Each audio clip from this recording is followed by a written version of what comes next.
Gold trusted gold buyers. మీరు తాకట్టు పెట్టిన బంగారాన్ని విడిపించి ఈ రోజు ఉన్న మార్కెట్ ధరకు కొనబడను.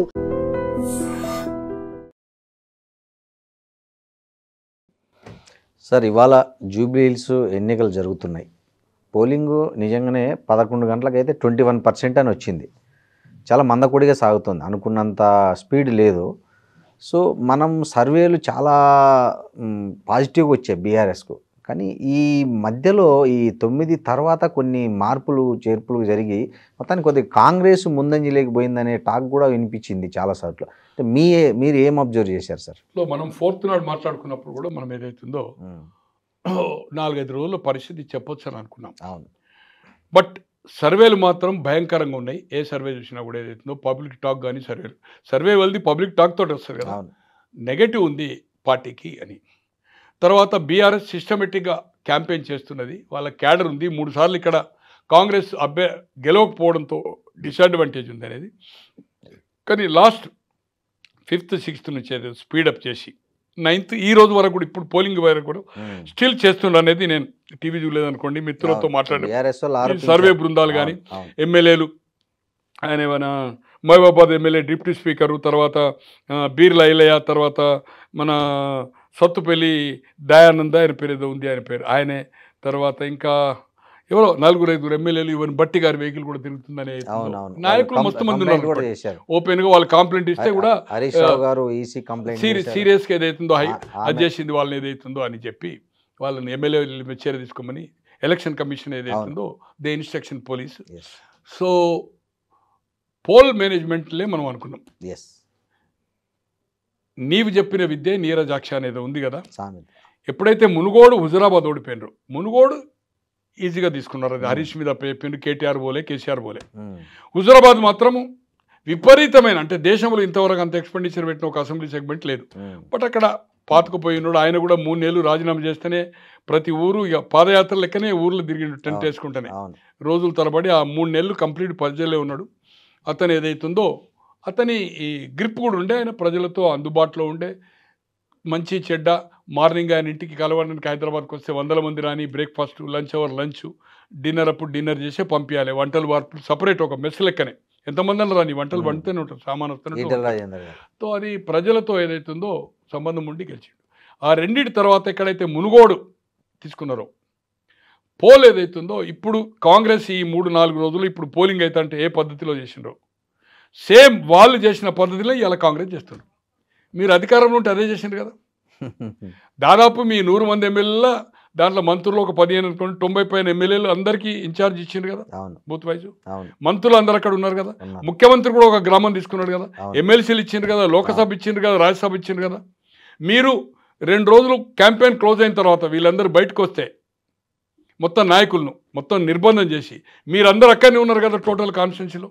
ఆ రోజు విజువల్స్ ఉన్నాయి కదా, ఆ రోజు పత్రికలు ఉన్నాయి కదా. ఆ రోజు ఈయన ఎలక్షన్ కమిషన్కు కంప్లైంట్ ఇవ్వలే, కలెక్టర్ ఇంటి ముందు కూర్చోడు. కలెక్టర్ ఎందుకు? Collector is appointed by state election. కానీ ఇది ఈ ఎన్నిక సెంట్రల్ ఎలక్షన్ కమిషన్. ఎలక్షన్ కమిషన్కు అతను బృందాలు పంపాలి, విజువల్స్ పంపాలి, వాళ్ళతో మాట్లాడాలి. ఇక్కడ హైదరాబాద్ ఉండే కాంగ్రెస్ బీజేపీ నాయకులను ఇక్కడ ఎలక్షన్ కమిషన్ ఇక్కడ ఉంటాడు హెడ్, మన బుద్ధ భవన్ దగ్గర సికింద్రాబాద్, మన అదే బోర్డ్స్ క్లబ్ అని సికింద్రాబాద్ ఏరియాలో, రాణిగంజ్ ఏరియాలో ఉంటుంది. అక్కడ పోవాలి కదా, అక్కడ కూర్చోవాలి కదా. సో అది ప్రాపర్గా చేయలేదు వాళ్ళు. ఓవర్ కాన్ఫిడెన్స్గా రాజగోపాల్ రెడ్డి గారు అన్నారు. నేను ఆ రోజు వెంకరెడ్డి గారికి చెప్పాను, చాలామంది దాంట్లో చెప్పాను, మిమ్మల్ని అందరినీ పంపించి వాళ్ళు ఏదైతుందో మొత్తం మిస్యూజ్ అవుతుంది, వీళ్ళని పైసలకు ఇచ్చేటోళ్ళని కూడా నిర్బంధం చేసారు పోలీసులు. ఇవ్వద్దని సీఎం పేర్లు చెప్పదలుచుకోలే. ఒక డబ్బులు ఒక 3-4 కోట్లు ఇవ్వాలంటే ఇవ్వకుంటే ఏదైతుందో ఆయనకి ఇవ్వద్దని ఫోన్ చేశారు కేసీఆర్ గారు. లేదు నాకు తప్పది, ఏదైతుందో నేను నేషనల్ లెవెల్లో నాకు అక్కడి నుంచి ఫోర్స్ వచ్చింది, ఐ షుడ్ ఇష్యూ అన్నాడు. ఇష్యూ అంటే కంప్లీట్ రౌండప్ చేసిండు అతని ఇల్లును. అంటే ఎవరైనా పికప్ చేయాలంటే ఆ ఇంటికి పోలేరు, అతను బయటకు పంపించలేడు, ఫాలో అవుతుంది, పట్టుబడతాయి కదా. సో డబ్బులు కూడా ఏదైతుందో ఇవ్వకుండా, దొరకకుండా ఏదైతుందో నిర్బంధం చేయడం జరిగింది. సో సేమ్ థింగ్ ఇక్కడ ఆ పని అయితే వీళ్ళు చేయలేదు అనుకోండి, ఎందుకంటే 1000 రూపాయలకే స్టాప్ చేసిండ్రు, వీళ్ళు బయటకు వచ్చేసిండ్రు. బట్ పోల్ మేనేజ్మెంట్ పర్ఫెక్ట్ చేసిండ్రు. ఇంకోటి మనం అనుకున్నాం మీ 4th ఇంటర్వ్యూలో, బాడీ లాంగ్వేజ్ ఓవర్ కాన్ఫిడెన్స్లో కేటీఆర్ ఉన్నాడని చెప్పారు మీరు. అవును, 4th చెప్పిన తర్వాత 3-4 ఛానళ్లకు గంట ఏదైతుందో ఆయన ఎక్స్ప్రెషన్ అవును చూడండి 14 చూడండి, రాసి పెట్టుకోండి. ఈ ప్రభుత్వం 500 రోజులే ఉంటుంది, పడిపోతుందని చెప్పి ఆయన ఉద్దేశం ఏందనేది 500 రోజులు అంటే 16-17 నెలలు. ఎందుకు చెప్పాడా ఏం సంగత అంటే క్రైసిస్ వస్తుందని. దీని తర్వాత రాజకీయ అంటే ఆఫ్ ద రికార్డులో కూడా మంత్రివర్గం ఇవన్నీ అవుతాయి. అట్లా పత్రికలు కూడా వస్తున్నాయి అనుకోండి, నేషనల్ మీడియా వస్తుంది, local media, electronic, print, leading పేపర్స్లో వస్తున్నాయి. వేరే సంగతి అంటే చేర్పులు కూర్పులు ఉంటాయని ముఖ్యమంత్రి పోతాడు అనేది వస్తలేదు. But high command is serious about functioning here, combination of cabinet. తో ఆయన ఆ ఓవర్ కాన్ఫిడెన్స్ చివరి వరకు కూడా ఉన్నట్టుగా మనకు అనిపించింది. తో అది దెబ్బతీసింది. ఇంకోటి కేసీఆర్ గారు ఏదో ఒక పబ్లిక్ మీటింగ్ వస్తే ఆ వాతావరణమే వేరుంటుంది. 1. నెంబర్ 2, కనీసం ఆయన ఒక వీడియో రికార్డు కూడా ఏదైతుందో అది చేసినా బాగుంటుంది. Campaign is good but candidate very poor, very poor. క్యాండిడేటే లేడు అసలు. అక్కడ క్యాండిడేట్ ఉన్న దాంట్లో కాంగ్రెస్లో ఆస్పిరెంట్స్ ఉన్న ఒక 5-6 పేర్లలో బెస్ట్ క్యాండిడేట్ 2 సార్లు కార్పొరేటర్ ఓడిపోయినా, ప్రజల్లో ఉండి 2 సార్లు ఎమ్మెల్యే ఓడిపోయి నిత్యం ప్రజల్లో ఉన్నాడు, అందుబాటులో ఉన్నాడు, కమ్యూనిటీ బ్యాంక్ ఉన్నది, డ్రైవ్ ఉంది. బట్ అక్కడ క్యాండిడేట్ మెరిట్ అయ్యిండు. తర్వాత నేను అనుకుంటున్నా డబ్బులు 2500, వీళ్ళు 1000 రూపాయలు ఇచ్చారు. బీజేపీ ఏమి ఇచ్చిండ్రో ఐడియా లేదు. చీరలు నేను అనుకుంటున్నా more than 2.5 lakhs. ఒక ఇంట్లో ఒకే ఓటు ఉండి 5 ఉన్నది, ఒక లేడీ ఉంటే 2 అడుగుతూ కూడా 2 చీరలు ఇచ్చారు. కుక్కర్స్ ఇచ్చారు. కొన్ని ప్రాంతాల్లో నేను చెప్పను, కొంత మాస్ పీపుల్ ఏదైతుందో ఎల్లారెడ్డి, సంజయ్ టచ్ కదా ఈ సనత్ నగర్ ఏరియాలో, తర్వాత ఈ బోర్బండలో ఈ కూలీ నాలి చేసుకుంటే వాళ్ళు బయటికి వెళ్ళి వచ్చిన వాళ్ళు ఉన్నారు, ఇక్కడ వాళ్ళు ఉన్నారు, కొంత ఎస్టీస్. వాళ్ళకి ఏదైతుందో విచ్చలవిడిగా లిక్కర్ కూడా ఇవ్వడం జరిగింది. విచ్చలవిడిగా లిక్కర్ ఇచ్చారు. ఇది ఓపెన్ ఫ్యాక్ట్. తో ఇవన్నీ ప్రభావితం చేస్తే ఇప్పుడున్న ట్రెండ్లో, నేను టీవీ చూడలేదు అనుకోండి కానీ, బట్ ఈ సర్వేలు ఎవరైతే మనం గతంలో మాట్లాడామో, కృష్ణది కమౌట్ అయింది, టీవీ 9ది, గౌడ్ కాలే, వాళ్ళతో మాట్లాడినప్పుడు కానీ, ఇంకా మీడియా సీనియర్ చాలా సీనియర్ చేసి వాళ్ళ స్టింగర్స్ ఏదైతే తిరుగుతున్న బట్టి కానీ, ఈవెన్ టీఆర్ఎస్ సంబంధించిన వాళ్ళు, నాయకులు పనిచేసిన వాళ్ళు కానీ, నాకుండే మిత్రులు అంటే మాతో కలిసి పనిచేసిన వాళ్ళు ఇప్పుడు టీఆర్ఎస్లో మొన్న ఎన్నికల్లో ఉన్నోళ్ళు వాళ్ళతో మాట్లాడినప్పుడు మాత్రము పోల్ దాన్ని బట్టి, వాతావరణ సరళి బట్టి కాంగ్రెస్ అక్కడ క్యాడర్ లేదు. లేనందుకు ఏదైతుందో ఇప్పుడు ఏదైతుందో బయట లీడర్లు కూడా అక్కడ వర్క్ చేస్తున్నారు. అక్కడ సిస్టమేటిక్ లేదు కనుక టీఆర్ఎస్కే ఉన్నారు. టీఆర్ఎస్ వాళ్ళు బయట నాయకులు అక్కడ లేరు. లోకలే వాళ్ళకు స్ట్రెంత్గా ఉంది, కంఫర్ట్ ఉంది. తో దీని వాతావరణంలో ఏదైతుందో డిఫరెంట్ ఒపీనియన్ చెప్తున్నాను. నేను మార్నింగ్ 7-8 నుంచి ఇప్పుడు ఇక్కడికి వచ్చినా కూడా నేను లిఫ్ట్లో కూడా ఫోన్ చేస్తూ వచ్చాను. నాకు తెలిసినంత వరకు కాంగ్రెస్ ఈజ్ ఎ మినిమం 5 నుంచి, కొందరు 10 నుంచి 15 అంటున్నారు, 5 నుంచి 10 అంటున్నారు, 15 నుంచి 20 అంటున్నారు. But it should be different ఒపీనియన్గా అప్ టు 20 వరకు మెజార్టీ పోవచ్చు అనేది వాతావరణం. మనం ప్రైవేట్ బుక్కి చూసినప్పుడు కూడా 1.5 month 20,000 రాదు అని, 12,000 రాదు అని, చివరకు 6,000 రాదని నడిచింది. అంటే వాళ్ళది ఎంత పర్ఫెక్ట్, ఈ సర్వేలు ఎట్లయితుందో. బట్ అది ఈ చెప్పిన గ్రౌండ్ ప్రకారం అయింది. కానీ ప్రజల వ్యతిరేకత సర్వేల ప్రకారము డబ్బులు తీసుకున్నా కూడా, ఎట్లయితే హుజురాబాదులో ఓటింగ్ ప్యాటర్న్ వేశారో, ఆయనతను మ్యాన్ టు ప్రతి మనిషితో టచ్ ఉండే, నాయకునితో కాదు. బట్ అదేమన్నా జరిగితే అది ఒక అద్భుతమే అన్నట్టు. బీజేపీ అంటే ఇది దీని పేరేంది, బీఆర్ఎస్ గెలిస్తే అద్భుతమే.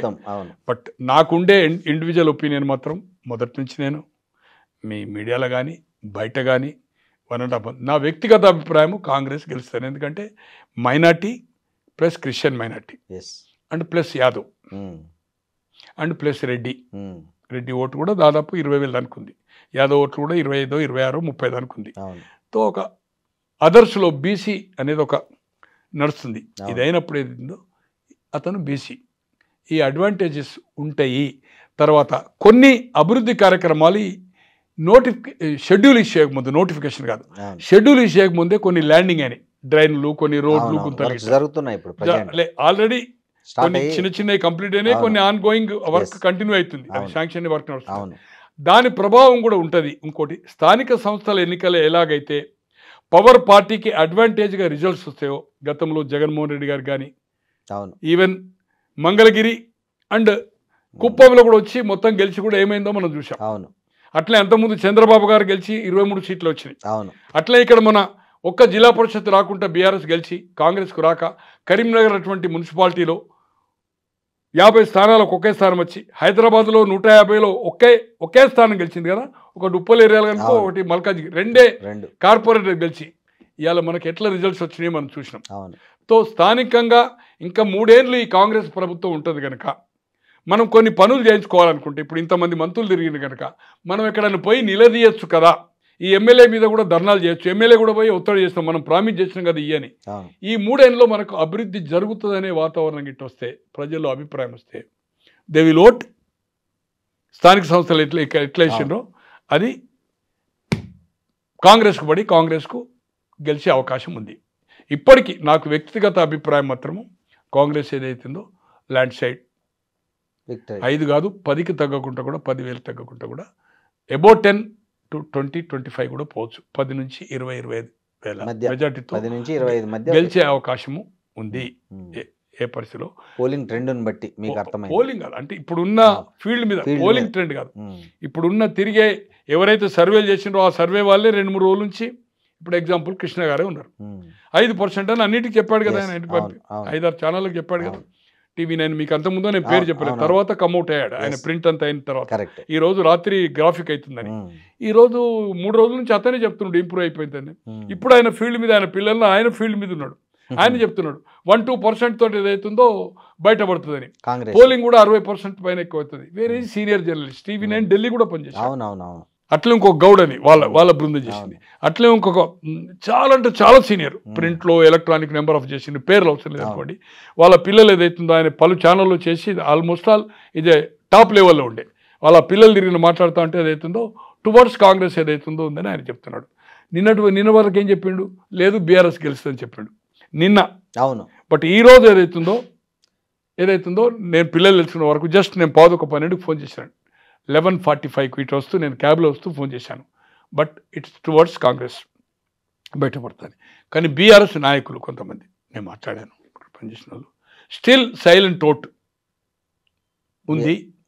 కొందరు అభిప్రాయాన్ని చెప్పడం లేదు. ఎవరైతే కాంగ్రెస్కి వేసిండ్రో గట్టిగా చెప్పేటోళ్ళు వేసినామని ఈ మీ ఎలక్ట్రానిక్ మీడియా ఎవరైతే పోతున్నారో చెప్తున్నారు. బట్ ఎవరైతే చెప్పడం లేదో, అభిప్రాయం చెప్పడం లేదో వాళ్ళు భయపడి ఆ ఓటు బీఆర్ఎస్కే పడుతుంది. అందుకోసం వాళ్ళు చెప్పేది ఉంటే లోకల్గా కాంగ్రెస్ గెలిస్తే మాకు ఇబ్బంది అవుతుంది, గెలవకుండా ఇబ్బంది అవుతుంది అనే వాతావరణంలో ఇప్పుడు ఉన్నారు. అంటే కొంత బెదిరింపులు జరిగినాయి అనేది ఆ న్యూస్ కూడా నాకు చెప్పడం జరిగింది. బట్ ఏది ఏమైనా స్టిల్ గతంలో 4th ఏది చెప్పిందో నాకు కాంగ్రెస్ గెలుస్తుందనే నా వ్యక్తిగత అభిప్రాయము. మీరు ఆ రోజు కూడా చెప్పారు ఏమంటే 5% ఎడ్జ్ చూపిస్తున్నా పోల్ మేనేజ్మెంట్ కాంగ్రెస్ పై చేయి సాధిస్తుందని మీరు పోల్ మేనేజ్మెంట్ బట్టి చెప్పొచ్చు. మనము పోల్ మేనేజ్మెంట్ పర్ఫెక్ట్ చేసిండ్రు కదా. అవును చెప్పారు. అన్ని సర్వశక్తులు ముఖ్యమంత్రి గారు 2 రోజులు పోస్ట్ పోన్ చేసుకోవచ్చు. లాస్ట్ మన సైకిల్ మోటార్ ఉంది ఒక మీటింగ్, బట్ 2 days ఒకటి సినిమా వాళ్ళది 3 days తిరిగిండు. ఇంకా 3 days ఉండే బట్ చేసుకోవాలి.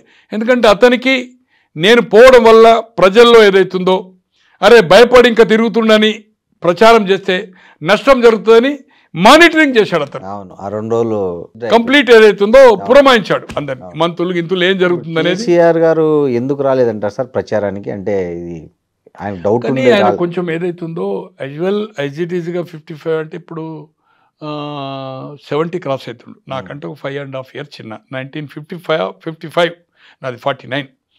తో కొంచెము మొన్న వాళ్ళ బావ చనిపోయాడు కదా, హరీష్ వాళ్ళ అక్క భర్తే కదా, చనిపోయినప్పుడు వచ్చినప్పుడు చూస్తే కొంచెము అంటే ఆ నడవడం అనేది కుంటిది అనేది కొంచెం డిఫరెంట్. బట్ సేవింగ్ కూడా నేను అనుకుంటా 2 రోజుల నుంచి చేసుకోలేను. అంటే కొంచెం ఏదైతుందో డైలీ చేసుకుంటాడు కదా, అటువంటిది వస్తుందంటే కొంచెం హెల్త్ ఏదైతుందో ప్రాబ్లం ఉంది. తర్వాత ఈ సీజన్ ఏదైతే డిఫరెంట్ ఉంది కదా, ఒక వాతావరణంలో ఒక డాక్టర్స్ అడ్వైజ్ ప్రకారం ఉన్నాడు. ఈ డస్ట్ ఈ ఆరంతో దాంతో ఏదన్నా మళ్ళీ ఎఫెక్ట్ కావచ్చు అని డాక్టర్ చెప్పినట్టుంది. అందుకోసం పబ్లిక్లో తిరగాలి కదా, తిరిగినప్పుడు డస్ట్ సౌండ్ మొత్తం ఇవన్నీ పూలు వేస్తూ ఉంటారు, ఈ కలర్ పేపర్స్ వేస్తూ ఉంటారు. దానివల్ల ఏదైతుందో ఏమైనా ఇబ్బంది అవుతుంది, పక్కకి ఇన్ఫెక్షన్స్ అవుతాయి అనేది చెప్పినట్టుంది. బట్ ఖచ్చితంగా చెప్తున్నా కొన్ని ఈ age point of view health point of వ్యూలో తప్పితే అదర్వైజ్ సఫిషియెంట్గా యాజ్ ఫర్ డాక్టర్స్ అడ్వైజే రాలేదని నేను అనుకుంటున్నాను. ఇది నా అభిప్రాయం. నేను ఎవరిని అడగలేదు. It is not good also. ఏం మంచిగా ఉన్నాడా లేదా అంటే మనకు అవసరం లేదు కదా అది సబ్జెక్ట్. బట్ ఏది ఏమైనా కేసీఆర్ రాకపోవడం కూడా వాళ్ళకు హ్యాండిక్యాప్. కేసీఆర్ కనుక వచ్చేది ఉంటే, తర్వాత నాకు తెలుసున్న ఇన్ఫర్మేషన్ బ్యాంకులు ఉన్నాయా లేదా కానీ వాళ్ళు కూడా డబ్బులు ట్రై చేశారు కొంతమంది అడిగితే, బట్ డబ్బులు వాళ్ళకు అనుకున్నంత రాలే. దే యాక్చువల్గా వాళ్ళు కూడా 2 to 2.5 అనుకున్నారు. డబ్బులు వాళ్ళకి ఏదైతుందో రాలేదు. రానందుకు ఏదైతుందో డ్యూ టు మనీ షార్టేజ్. అంటే వాళ్ళ ఇంట్లో క్యాష్లో ప్రాపర్టీ ఉండొచ్చు వాళ్ళ కుటుంబ సభ్యులు వాళ్ళు. ఇక ఆయనకుండే సంపాదించిన మంత్రుల్లో ఎవరినో పెడతారు, ఎవరినో కొంచెం ఈ పారిశ్రామికవేత్తలు పెడతారు. వాళ్ళు ప్రాపర్ రెస్పాన్స్ చేయనట్టుంది. పవర్లో కాంగ్రెస్ ఎవరైతే ఆయన చేయడు కదా డైరెక్ట్ వెళ్ళి చేస్తే రెస్పాన్స్ చేయనట్టుంది. ఓ 2-3 కోట్లు అడిగితే ఓ 10-20 పంపించడం, మనీ టైట్ ఉంది, మార్కెట్ టైట్ ఉంది, అట్లుంది, ఇదంతా ఇబ్బంది ఉంది, అన్ని డౌన్ అయినాయి చెప్పి ఉంటారు. బట్ ఏదున్నా నేను ఇది ఖచ్చితంగా చెప్పగలుగుతా, అదర్వైజ్ దే మినిమం 2000 ఇచ్చేవాళ్ళు వాళ్ళు. But due to money shortage అది కూడా బీఆర్ఎస్ కు 1000 అది కూడా ఒక అంటే వర్క్ మాత్రం పర్ఫెక్ట్ చేశారు. ప్రతి ఇంటికి టచ్ అయ్యిండ్రు, క్లారిటీ చేసిండ్రు, పథకాలు ఇస్తలేరని ఎక్స్ప్లెయిన్ చేసిండ్రు.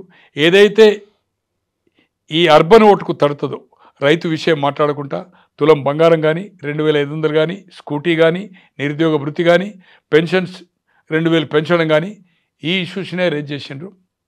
కడమై పట్టించుకోలేదు. ఏది రైతు కూలీ కానీ మన సపోర్ట్ ప్రైస్ కానీ తర్వాత కౌలు రైతు కానీ ఇటువంటి మాట్లాడలేదు. ఎందుకంటే ఇక్కడ లేదు కదా ఓటింగ్ ప్యాటర్న్. పర్ఫెక్ట్ క్యాంపెయిన్ చేసిండ్రు. కాంగ్రెస్ కంటే బ్రహ్మాండమైన క్యాంపెయిన్ చేసిండ్రు, దాంట్లో అనుమానం లేదు. క్యాడర్ ఉంది, క్యాంపెయిన్ చేసిండ్రు, కష్టపడ్డారు. బట్ కాంగ్రెస్ ఈ లాస్ట్ 3-4 రోజులే పోల్ మేనేజ్మెంట్, మనీ, చీరలు, మందు, కుక్కర్స్ ఇవన్నీ ఇచ్చేది అవుతుందో, తర్వాత అధికారం. ఈరోజు కూడా పోలింగ్ అవుతుంటే కూడా డబ్బులు పంచుతున్నారు. సేమ్ మునుగోడు ఏ పరిస్థితి అయిందో ఆ పరిస్థితి అయింది. ఎవరు అదే కేటీఆర్ గారు అది వాళ్ళు చేసిందే కదా. నీవు చెప్పిన ఇది నీవు నేర్పిన విద్య నీరజాక్ష అన్నట్టు ఏదైతుందో సేమ్ ఆ మునుగోడు సాగర్ కానీ హుజూర్ నగర్ కానీ ఆ విధంగా చేయలే. బట్ మునుగోడు ఎప్పుడైతే చేసిండ్రో అదే పద్ధతిలో ఇప్పుడు సేమ్ కాంగ్రెస్ వాళ్ళు నేర్పించిన పద్ధతిలో చేసింది.